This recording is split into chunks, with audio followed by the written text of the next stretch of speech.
Hello and welcome to the Transformers Takara Dramatic Capture Series Voyager class Soundwave. And I've got to say, this one's quite cool. He's a nice representation of G1 Soundwave in the chug scale. Is it easier to get hold of than any of the previous releases of this mod? Not really sure, you know. The price tag's definitely higher considering the fact you had to buy two other figures to get just one. I didn't. I managed to find someone selling Soundwave separately. But even with the advent of the Legacy United figure, which is the same as this, but with slightly different paint, and the original Netflix mold, this mold has been a nightmare to get hold of ever since it came out. You know, it's been maybe 3 or 4 years now, so pretty bad stuff. Overall, though, this is pretty cool. I don't like it as much as the Siege figure. And just so you can get a quick look at the Siege figure. Here he is. It's got the G1 toy accurate yellow eyes, and I just kind of much prefer the way this one presents itself with the duller muted colours and just, you know, everything on this is lighter. And this backpack, you know, it's quite cool, but this doesn't turn into a cassette player, so he's kind of a different ballpark entirely. But it's the same base mold.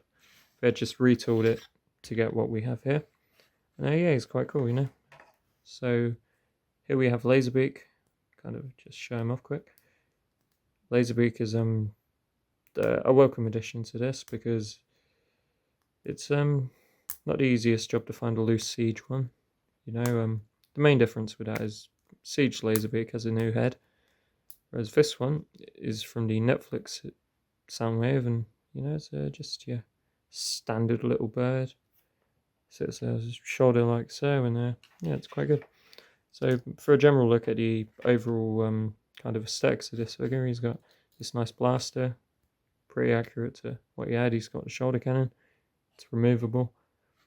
He's got this rifle. This is a remnant of the Siege figure. It's not really relevant to anything that this figure does, but it can go into any of the 5mm ports. You can fold it up, have it unfolded, you know, whatever floats your boat. And it's got a blast effect port here. Same with the normal blaster. Blast effects will fit right onto the end of that nub. Yeah, generally, I think this is quite cool. He's mostly filled out, besides hollowness in the thighs, pretty normal for a Transformers figure. These wrist sections, not wrists, kind of these forearm sections where the hands fold into, they're hollow, but it's because of the transformation.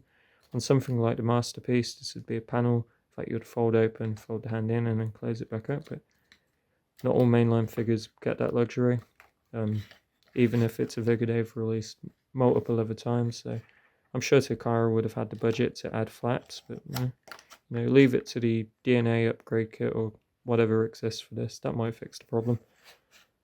Yeah, generally it's quite cool. Paint application across this is quite nice. Again, I prefer the muted colours from the Siege one, but this does look like the character.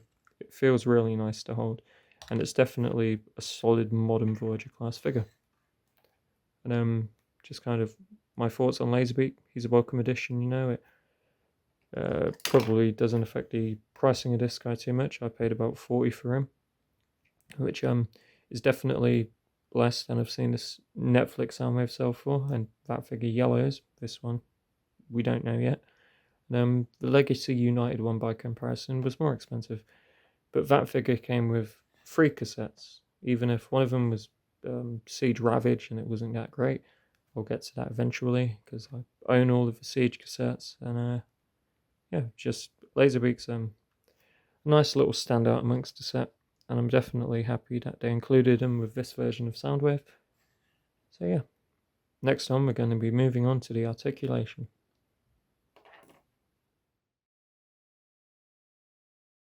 So for Soundwave's Articulation, let's start with the shoulders.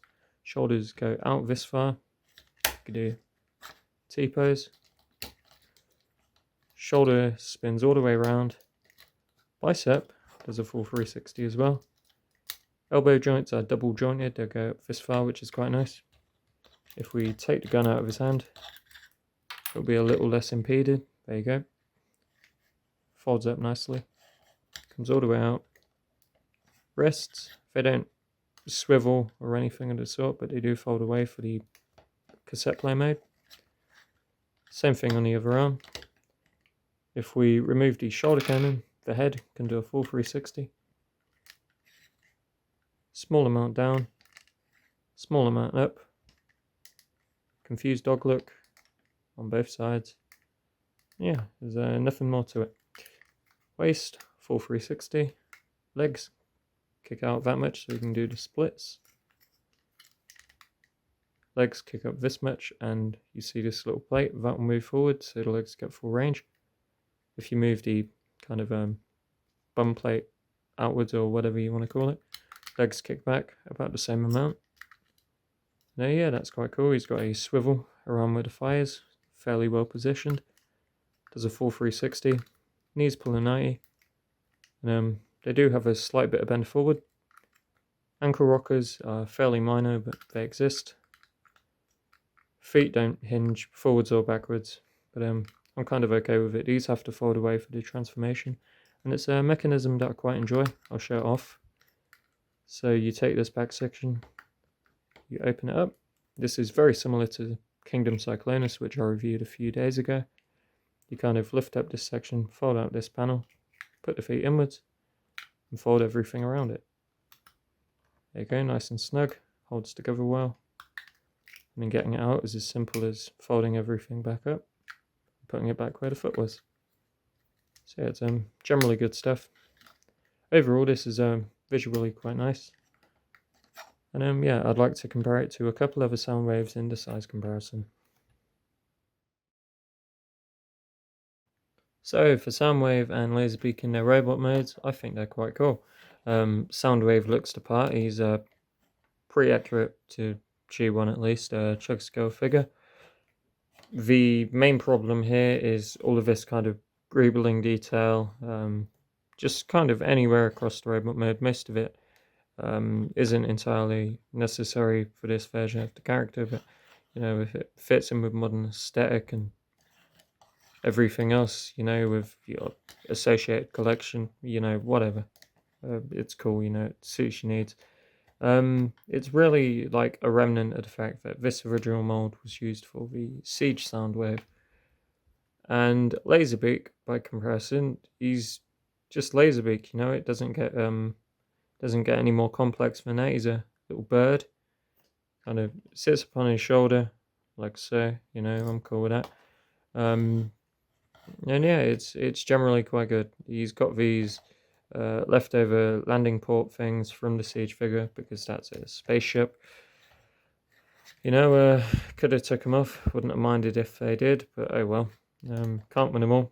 No, I'm not going to say much bad about this, because this figure doesn't do an awful lot wrong, but it's far from my favourite Soundwave figure. So for the size comparisons, here we have Takara Legends Headmaster Soundwave, MP13 Soundwave, Ralph, Steve. Yeah, beautiful stuff, you know, all of these Soundwaves together.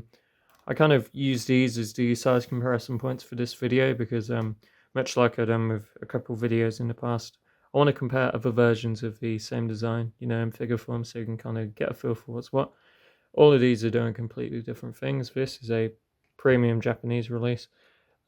This is the original version. Not the Hasbro or anything, you know, he only came with Laserbeak, but I do have the other cassette packs.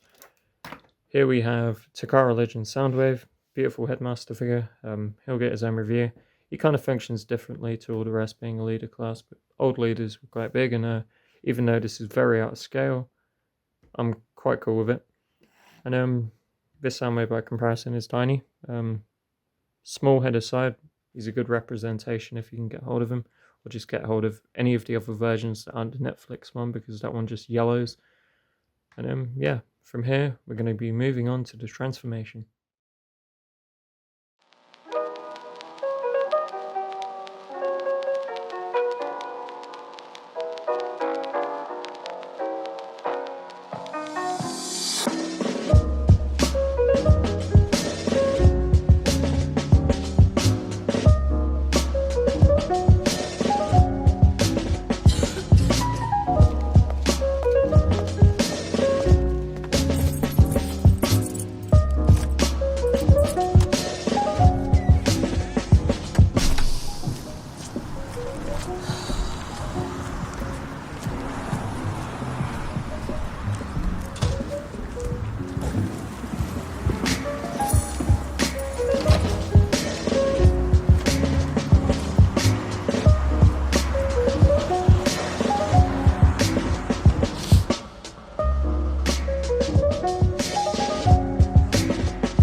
And so for the Soundwave alt mode comparison, here we have Soundwave, here we have Laserbeak, and as you'd expect, Soundwave's chest open ups with a push of a button. And yeah, that's it. You know, you just put Laserbeak in there, and you hope he closes up. The problem is, these hinges kind of unaligns itself, and it's a bit annoying. Now, main issue with this vehicle mode, gaps. As you can see here, let's kind of zoom in, see if there's a gap here, there's a gap on the other side. There you go, turning it around kind of helps. Yeah, anyway, that's a bit annoying. I don't really know why that's an issue, but it's a thing this figure does, and I don't like it. And then these just kind of unpainted grey sections, they're just ugly to look at. This is far from perfect, but you know, they say you can't improve upon greatness, or hell, you can't even improve upon perfection. And that brings me to the size comparison. Here we have MP13 Soundwave, Takara Legends Soundwave, Dave, Ralph. And yeah, overall, you know, nothing to say really here because it's a cassette player alt mode. I don't care if it scales with vehicles or whatever because it never will. Cassette players are meant to be tiny little things. This, you know, it's a brick in my hand. It's like, it's almost the size of my phone, right? You know, it's kind of, yeah, it's just what it is. You know, Soundwave is a product of mass shifting. Nothing has to make sense. It's kind of just how we've come to accept it. Overall, you know, I've kind of highlighted my gripes with the alt mode, and we're going to be moving straight into my final thoughts. On to my final thoughts for Dramatic Capture Series Soundwave, and this is the most unenthusiastic I'll ever be about a 4 out of 5, and yeah, let's just talk about why. So visually, you know, we're talking aesthetics, and between kind of both modes and how this thing kind of functions. It's G1 Soundwave, I guess. You know, at check scale, head's tiny. That's something to point out. I don't like these like pinned pieces from the Siege figures still being on the backs of the forearms. This butt plate is a bit kind of ugly, but I'll forgive it because it's kind of it's a thing that G1 Soundwave figures at least say this the masterpiece. You know, they kind of have it and whatever, you know, it exists. But for the alt mode, it's just, I don't know, it's a very whatever alt mode. I'm normally quite excited about the idea of a cassette player Soundwave, but between the gaps and the unpainted grey plastic and on the front section and the top corners, it's uninspired, you know. There is a figure that came out, well, this came out, I believe, it was either late last year or early this year, right? The MP13 Soundwave came out like more than 10 years ago at this point, and they just couldn't get this right still, you know, between the robot mode kind of being plain, but whatever, you know, can't win them all, and the alt mode just being very flawed for what it is. I'm specifically bothered about the alt mode because the robot mode does the job. It's just the alt mode with the gappiness and whatnot. It's just, I don't know, unexplainable. Yeah. They probably could have avoided it. They didn't. So whatever. Aesthetics are a 4 out of 5. And that's purely because this does look like Soundwave, regardless of how you cut it. Articulation on this guy for a modern figure, I'll give him a 4 out of 5, you know. I'm happy with how the legs work. The elbows are really nice. The head articulation's a bit limited. There's no special E-joints like butterflies. You could argue if you untab this section it's a backwards one, but no, not really, because it isn't really going to accomplish much in the way of photography and posing. And the ankles are pretty non-existent, but everything else this does is perfectly fine. So I'm definitely going to give him a 4. Transformation on this guy, it's nothing offensive. It's very straightforward. Like, the engineering is just very straightforward across the board, but you know, it's simplicity done fairly well, and that's a 4 out of 5 as well. It's being held back by the fact that it's just fine. You know, it's nothing special. It's not anything really fun to do, but it's not unfun. So I'm definitely okay with it being how it is. Value for money on this guy, no comment really, because there's so many releases which are all a ball ache to get. I'll just give him a 3 out of 5. You know, it's a dude. That's a Modern Voyager on his cassette. You know, Laserbeak's cool. I like him. Maybe I could push this to a 3.5, but not really, because you just have to jump through hoops to get this version of Soundwave, or for that matter, any version of this Soundwave mod. It's I don't know if it's worth all the hassle. You know, I never got what the hype was about. I kind of got one. I felt a bit underwhelmed. He's good, but he's not this amazing thing that people made him out to be, and he's not something I would see people fighting over for a good reason. You know, he just doesn't stand out to me as such. Again, I prefer the Siege figure. And overall, that brings me to a 4 out of 5. You know, like I said, he just does everything fine. You know, and he's, my bias for the character aside, he's a solid toy. Nitpicks in both modes, but hey, what can you do? This has been Animated Chug. Thank you for watching, and I'll see you next time.